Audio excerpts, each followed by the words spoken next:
खेल में कि परसों सुप्रीम कोर्ट के सामने हमने हमारी दरख्वास्त इस कंडीशन पे या इस दरख्वास्त की प्रेयर के साथ हमने विड्रॉ की कि सुप्रीम कोर्ट हमारे राइट को रिकग्नाइज़ करें कि जो मेडिकल रिपोर्ट पेश की गई है हाई कोर्ट के सामने वो इम्प्रॉपर है, वो एक सिंगल एक्सपर्ट की बनी हुई है, वो प्रॉपर मेडिकल बोर्ड की नहीं बनी हुई, तो उसको चैलेंज करने का हमें राइट दिया जाए। और हाई कोर्ट ने उस एज सर्टिफिकेट के हवाले से कोई भी अगर ऑब्जर्वेशन की है तो वो हमारे रास्ते में कोई रुकावट खड़ी ना करें।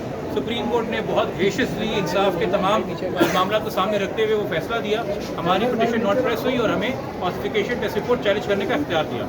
हम आपके इल्म में हैं कि जब ये पहली बार रिपोर्ट 7 तारीख को तैयार हुई थी, मेहदी काज़मी साहब उसी दिन 7 तारीख को हेल्थ सेक्रेटरी के सामने ये रिपोर्ट चैलेंज कर चुके थे, मगर चूंकि 8 तारीख को हाई कोर्ट का फैसला आया था जिसमें उस मेडिकल रिपोर्ट को ऑन रिकॉर्ड ले लिया गया था, तो हेल्थ सेक्रेटरी ने फिर उसके बाद मजीद पेशरफ नहीं की उस एप्लीकेशन पे। तो परसों सुप्रीम कोर्ट का फैसला आने के बाद हमने कल फिर से हेल्थ सेक्रेटरी को एप्लीकेशन मूव की और उनको रिमाइंडर दिया कि मेडिकल बोर्ड कॉन्स्टिट्यूट करें और इस एज सर्टिफिकेट को जिसको हमने क्वेश्चन किया इसको वेरीफाई करें, बच्ची को अपने सामने बुला के अफ्रेश असरे 9 सिरे से जो है उसका मेडिकल एग्जामिनेशन डिटेल में किया जाए। ये तमाम मामला जब हमने आज रखे मौजूद मजिस्ट्रेट साहब के सामने तो उनको भी ये बात सामने वाज़ेह हो गई कि इस एज सर्टिफिकेट पे जिस पे रिलाई करके आईओ ने इस चलान को C क्लास कर दिया है, क्योंकि उस एज सर्टिफिकेट पे आईओ ने रिलाई करके कह दिया कि बच्ची जो है वो 17 साल की है। 17 साल का होना मसला ये करता है कि बच्चियों के मामले में, लड़कों के नहीं लड़कियों के मामले में जो किडनैपिंग का केस है, रजामंदी हो या रजामंदी ना हो, उसका इतलाक तब होता है जब लड़की 16 साल से कम हो, या कोई मामला कि बंदी के साथ आपने कोई सेक्सुअल रिश्ते कायम किए चाहे वो रजामंदी से हो या ना हो, उसका भी इतलाक होता है 16 साल से कम उम्र के अंदर। और जो इनकी मेन FIR थी 364 है कि ज़बरदस्ती तशद्दुद की नीयत से या कोई जिनसी ताल्लुकात कायम करने की नीयत से अगवा करना, उसका इतलाक होता है जब बच्चे हो 14 साल की उम्र से कम। तो सब कुछ घूमता ही एज के ऊपर है। और चाइल्ड मैरिज रिस्ट्रेंट एक्ट भी आपको पता है एज स्पेसिफिक है, तो जितने भी ऑफेंसेस हम यहाँ पे एजिटेट कर रहे हैं वो सारे एज स्पेसिफिक है, सारा का सारा दारोमदार एज पे चल रहा है। हमारा तो अपनी जगह मौक़िफ़ है असूली कि हमारे नाज़रा के डॉक्यूमेंट्स हैं, वेरीफाइड डॉक्यूमेंट्स हैं, हमने बच्ची 14 साल की है, मगर चूँकि उनको काउंटर करने के लिए अदालत का एक स्प्लिट ओपिनियन आया और उन्होंने एक एज सर्टिफिकेट को तरजीह दी, और अब चूंकि वो एज सर्टिफिकेट सुप्रीम कोर्ट के फैसले के बाद ओपन टू चैलेंज है, तो मौजूदा अदालत का भी ये व्यू है कि उस चैलेंज को पूरा होने दिया जाए, एक मेडिकल बोर्ड बनाया जाए, बच्ची को दोबारा से पेश मेडिकल बोर्ड के सामने किया जाए, दोबारा से बच्ची का प्रॉपर SOP के तहत, एक्सपर्ट्स के तहत, जिसमें पुलिस सर्जन कराची होने चाहिए, जिसमें सर्विसेज अस्पताल के सुपरिटेंडेंट होने चाहिए, जिसमें एक कंसल्टेंट रेडियोलॉजी होना चाहिए, जिसमें एक डेंटल सर्जन होना चाहिए, जिसमें एक WMLO होनी चाहिए, उनके सामने बच्ची को एग्जामिन करके आप प्रॉपर एज एविडेंस दें। फिर अदालत इस बात की मिजाज होगी कि वो देखे कि कौन सा एज एविडेंस सही है, क्योंकि हो सकता है कि जो नया मेडिकल बोर्ड का एज एविडेंस आए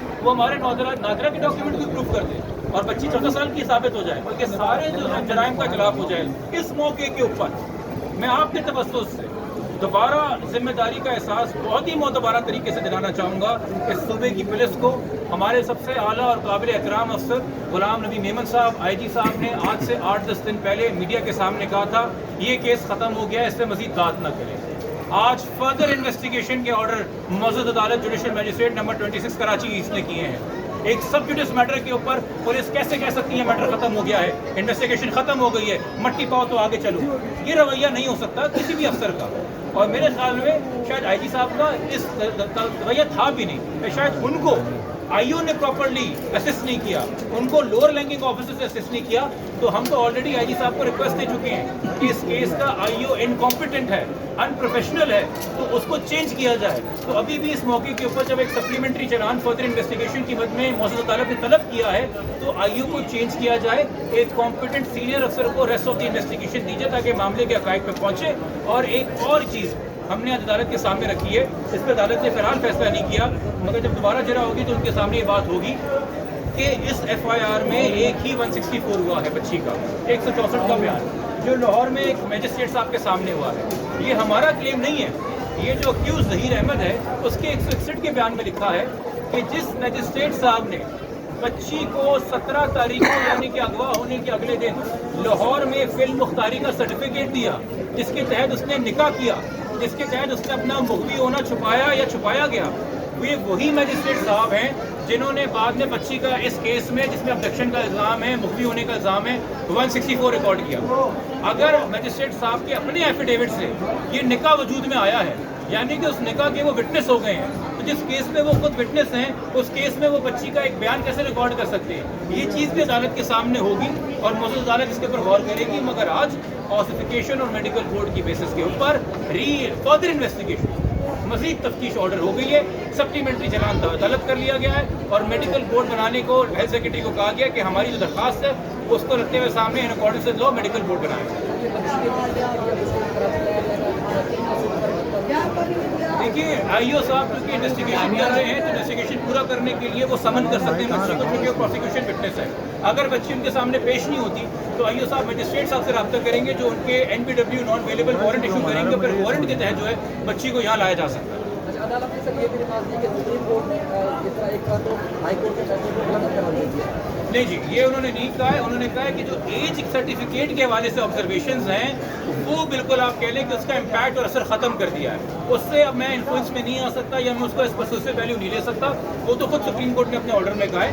मेरे ख्याल में फैसले को कलअदम करार दे दिया है ना, इसकी इंटरप्रिटेशन मजिस्ट्रेट साहब ने की और ये मेरे ख्याल में गैर मुनासिब हो गई। अच्छा मेहदी साहब आज बताएं कुछ, आज मतलब सामने आ जाए सर आगे आ जाए, सर आगे आ जाए थोड़ा सा और आ जाए सर, इस तरफ आ जाए बस और आ जाए। जैसे कि आप सबने देखा कि जिब्रान भाई इधर आप थोड़ा सा पीछे हो जाए, मैम पीछे हो जाए। बड़ी अच्छी एक्सक्यूज मी मैम, आप आ रही पूरी फ्रेम में, पूरी फ्रेम में आ रही है। यही जा रहे थे उससे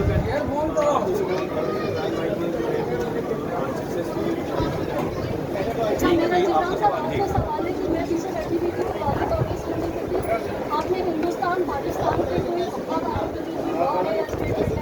हवाले से बहुत ज़बरदस्त लड़ाई की है, थोड़ी सी मुझे उसकी तफसील बता दीजिए। देखिए पाकिस्तान का जो पीनल कोड है और जो इंडियन पीनल कोड है वो अंग्रेज़ों के ज़माने का बना हुआ है। हमारे जो मूवी होने के अगवा करने के जो कवानीन है सेक्शन 361 वो इंडिया और पाकिस्तान में सेम है। फ़र्क इतना है कि इंडिया में कहा जाता है कि लड़की अगर 18 साल से कम हो तो उसको वर्गला के अगवा किया जा सकता है, और पाकिस्तान में है कि लड़की अगर 16 साल से कम हो तो उसको वर्गला के किया जा सकता है। मैंने जो इंडियन सुप्रीम कोर्ट के जजमेंट्स आज रखे हैं अदालत के सामने वो वर्गलाने के वजह से कहते हैं कि जहाँ बच्ची कानून के मुताबिक जो कानून में एज डिफाइंड है उससे कम हो तो बच्ची की रजामंदी अदालत के सामने कोई कंसिडरेशन ही नहीं है, क्योंकि अदालत कानून ऑलरेडी अज्यूम करता है कि बच्ची वर्गला के बहकावे में आके घर से गई है। तो बेशक आपने बच्ची को बगैर उससे घर गए हुए घर से बाहर बुलाया हो और घर से दूर एक मुकाम पे बुलाया हो, मगर इस मोटिवेशन और इस बहकावे के मुताबिक बुलाया हो कि तुम एक बार वालिदैन का घर छोड़ दो, तुम्हें मैं ऑल्टरनेट अकोमोडेशन दूंगा, मैं तुम्हें उसकी जगह घर दूंगा, साथ दूंगा, शेल्टर दूंगा, साया दूंगा, यानी कि बच्चे को एक मोटिवेशन, एक आसरा देना, वो किडनैपिंग के ज़ुमरे में आता है। ये इंडियन सुप्रीम कोर्ट के जजमेंट्स भी मैंने आज रखे हैं। पाकिस्तान फेडरल शरीयत अपीलेट बेंच जो सुप्रीम कोर्ट के साथ है जुड़ी हुई, उसके जजमेंट्स रखे हैं। फेडरल शरीयत कोर्ट के मैंने फैसले रखे हैं कि बच्ची का तो मेंटल स्टेट आपने देखना ही नहीं, और बच्ची की स्टेटमेंट कि मैं अपनी मर्जी से गई हूँ ये मैटर ही नहीं करती अगर बच्ची अंडर 16-16 है, और अब्डक्शन का ऑफेंस वैसे ही बनता है और इसको फ़र्क किया जाए। देखिए मुगविया बच्ची हुई है, अगवा बच्ची हुई है 16 तारीख को, वो ऑफेंस उस दिन हो गया था। शादी आती है वजूद में मुबैना तौर पे 17 तारीख को, वो एक डिफरेंट ऑफेंस है, इन दोनों को अलग रखना है। और इसके ऊपर भी सुप्रीम कोर्ट के जजमेंट्स हैं कि निकाह एक बार चाइल्ड मैरिज में हो जाए वो निकाह की वैलिडिटी तो आप फैमिली कोर्ट में चैलेंज करेंगे, वो डिसाइड करेगा, मगर सज़ा अपनी जगह है चाइल्ड मैरिज की। तो ज़रूरी नहीं कि अगर लड़का जेल जाता है तो निकाह ख़त्म हो रहा है, तो उस निकाह को ख़त्म करने के लिए हमें फैमिली कोर्ट जाना होगा, बट सज़ा अपनी जगह है चाइल्ड मैरिज की। तो अब्डक्शन है कि पंजाब के कानून के अंदर 6 महीने, हमारे कानून के अंदर 3 साल है। ठीक है, अभी हमारे आर्गूमेंट्स है कि इसके अंदर जिंदा कानून लगना चाहिए। वो अगर वो बात की बात है, फिलहाल तो मेडिकल रिपोर्ट अब आने दें। माइक नीचे करा दिया है। देखिए उस हवाले से कोई MLO कंडक्ट नहीं किया, सिर्फ MLO जो हुआ है या मेडिको लीगल एविडेंस अभी तक हुआ है वो एज को लेके हुआ है। बच्ची के ऊपर क्या तशद्दुद के निशानात हैं, क्या बच्ची को टॉर्चर किया गया है, क्या बच्ची को क्या कहते हैं बलूगत हो गई है जिस्मानी तौर पे जो मेडिकल में होती है, इस हवाले से तो मेडिकल कंडक्ट ही नहीं किया गया बच्ची का, ना रिकॉर्ड पे लाया गया। तो आपने कैसे डिटरमिन कर लिया कि बच्ची किसी भी तशद्दुद से आज़ाद है, या बच्ची इवन बलूगत की हालत में भी है कि वो निकाह के लिए हामी करेगी अगर आप वो इंटरप्रिटेशन कानून की लेना चाहें तो हम तो गुजारिश करेंगे कि अब जब बच्ची को ऑसिफिकेशन टेस्ट और मेडिकल बोर्ड हो वो मुकम्मल तौर पे कॉम्प्रिहेंसिव रिपोर्ट बच्ची के हवाले से दें। आपने एक चीज़ और बताई कि बच्ची ने दरख्वास्त दी कि मेरे वालिद ने ऊपर तक भी जाके तशद्दुद किया है, और दूसरी मेरी बात ये कि बच्ची 16 को कराची से निकलती 17 को पहुँचती है, 17 को ही निकाह हो गया और 17 को ही जजमेंट आ गया। देखिए वो तो जो उनका 17 को एक जजमेंट नहीं आया था, 17 को एक एफिडेविट मिला था फ्री विल का। इस पर जज साहब ने बच्ची का ज़बानी बयान लिया और बोला कि तुम आज़ाद हो, तुम जाओ अपने फैसले करो। उस एफिडेविट के पास जाके उसने शादी की मुबीना तौर पे, हमें ये समझ में आ रहा है। जो दूसरी चीज़ जो आप बात कर रही हैं कि बच्ची ने एक अदालत ने बयान दिया कि मेरे वालिद ने और मेरे कज़न ने मुझ पर हमला किया, वो बयान ये देखिए यहाँ पे प्लानिंग नज़र आती है, यहाँ पे अगवाकारी नज़र आती है और यहाँ पे क्रिमिनल माइंड नज़र आता है। एक 14 साल की बच्ची को नहीं पता कि अदालत को चकमा कैसे देते हैं, अदालत को मिसगाइड कैसे करते हैं। हुआ क्या है, 16 को बच्ची को यहाँ से ले जाया गया है, 17 बच्ची लाहौर में पहुँची है, 17 को एक एफिडेविट ऑफ फ्री विल हासिल करके निकाह किया गया है, 18 को एक मैजिस्ट्रेट साहब जो दूसरे मैजिस्ट्रेट साहब हैं उनकी अदालत के अंदर CRPC 200 के तहत यानी कि प्राइवेट कंप्लेंट, या आप FIR कर सकते हैं या आप एक प्राइवेट कंप्लेंट कर सकते हैं। प्राइवेट कंप्लेंट एक मैजिस्ट्रेट गुलाम मुर्तज़ा विर्क साहब के सामने फाइल की, जिसमें बच्ची ने ऑन ओथ ये कहा कि 17 तारीख को यानी कि अगवा होने के अगले दिन मैं लाहौर में अपने शौहर के साथ घर पे थी, मेरे वालिद और मेरा कज़न यहाँ घर में आया, हम पे तशद्दुद किया, हमें मारपीट की, हमने शोर मचाया, मोहल्ले वाले इकट्ठे हुए, वो हमें धमकी देते हुए भाग गए। ये बयान रिकॉर्ड करने के बाद जज साहब ने कहा कि ठीक है, बाकी का बयान मैं आपका 1 महीने बाद रिकॉर्ड करूँगा, ये जो आप कंप्लेन कर रही हैं। 1 महीने बाद वो बच्ची और मुल्ज़िम पेश ही नहीं हुए और वो नॉन प्रोसिक्यूशन में ख़त्म हो गया। मगर गौर करने की बात क्या है, आप सब जानते हैं 16-17 की रात को ये वालिद कराची में बैठा हुआ सोशल मीडिया के ज़रिए अपने बच्ची की दुहाई दे रहा था, ये लाहौर में नहीं था। ये आप सब जानते हैं कि पुलिस ने ऐसा कोई शवाहिद नहीं दिए कि 6 जून जब हाईकोर्ट में बच्ची को पेश किया गया है उससे पहले बाप और बच्ची राब्ते में भी आए हैं, इनका आमना सामना भी हुआ है। यानी कि बच्ची को पूरा एक क्राइम सीन बना के डायरेक्ट करके अदालत के सामने ऑन ओथ कहलवाया गया। यही तो जो ज़हीर अहमद उसका ख़ानदान है, उसके जो साथी हैं, और ये जो पूरा उनका एक कंस्पिरेसी है, इसको आप गैंग बोलें, माफिया बोलें, या आप एक क्या कहते हैं क्रिमिनल माइंड बोलें, यही तो से प्रूफ होता है। और उसकी सबसे बड़ा प्रूफ ये है कि उसके बाद बच्ची ने इस FIR में 164 का बयान दिया और हाई कोर्ट में आपके सामने उस पर बयान दिया। उन दोनों बयानात में बच्ची ने जिक्र नहीं किया कि 17 को मेरा बाप मुझे मारने के लिए जान से लाहौर आया था। इनकन्सिस्टेंट बयान है उन्होंने, बच्ची के 3 बयान उन्होंने हैं, तीनों इनकन्सिस्टेंट हैं। पहले 2 164 के बयान जो हैं वो अक्यूज साथ में मौजूद है। तीसरा जो कोर्ट में हाई कोर्ट में बयान है उसमें अक्यूज के साथ वो लाहौर से कराची आई है और वो हाई कोर्ट प्रेमिसेस में मौजूद है। जब बयान हो रहा है तो वो उसके असर और सूख से आज़ाद भी नहीं हुई एक लम्हे को ये बयान देने के लिए।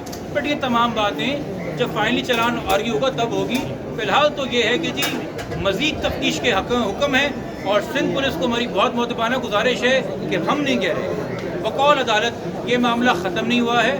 बराए मेहरबानी किसी भी ऐसे अहकामात से जो हाई कोर्ट ने दिए हों माजी में, जिसकी वजह से आपके कोई अफसर रेप्रिमांड हुए हों या आपके साबका IG को मुअत्तल किया गया हो, उसकी वजह से इस केस के अंदर इन्वेस्टिगेशन को इन्फ्लुएंस ना होने दें। अपनी बका के लिए, कानून की बका के लिए, हमारी बच्चियों के मुस्तकबिल के लिए, वालिदैन के हकूक़ के लिए फेयर इन्वेस्टिगेशन करें।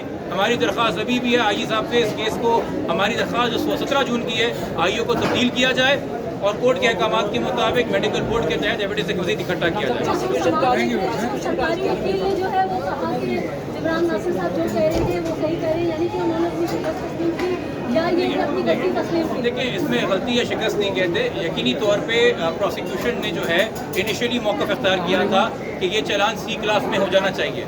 वो पुलिस इन्वेस्टिगेशन से मुतमईन थे, उन्होंने पुटअप कर दी थी। आज हमारे दलाइल सुनने के बाद जो चीज़ें मैंने रखी हैं अदालत के सामने, जिस तरह से मैंने हाईलाइट की है, सुप्रीम कोर्ट का ऑर्डर भी 2 दिन पहले आया है। अगर प्रोसिक्यूशन DPP साहब हैं जिम्मेदारी का सबूत देखते हुए उन चीज़ों के सामने, उन हक़ाइक़ के सामने अपना व्यू चेंज करते हैं एज़ पर लॉ, तो मेरे ख्याल में मैं उसको शिकस्त नहीं कहूँगा। एक बेहतर तरीका कहने का होगा कि today he acted as a responsible officer of the court. उन्होंने जिम्मेदारी का अपने दफ्तर का सबूत दिया है, हम उसको अप्रिशिएट करते हैं। ये मुकाबला नहीं है किसी को नीचा दिखाने का, किसी को इंसल्ट करने का। हम सबसे मोहतबाना गुजारिश कर रहे हैं, इज्जत से पेश आ रहे हैं। ये केस और इस केस के असरात पाकिस्तान की तमाम बच्चियों के मुस्तकबिल पे हो सकते हैं। इसको ज़ेर गौर रखते हुए फेयर इन्वेस्टिगेशन होनी चाहिए। Thank you.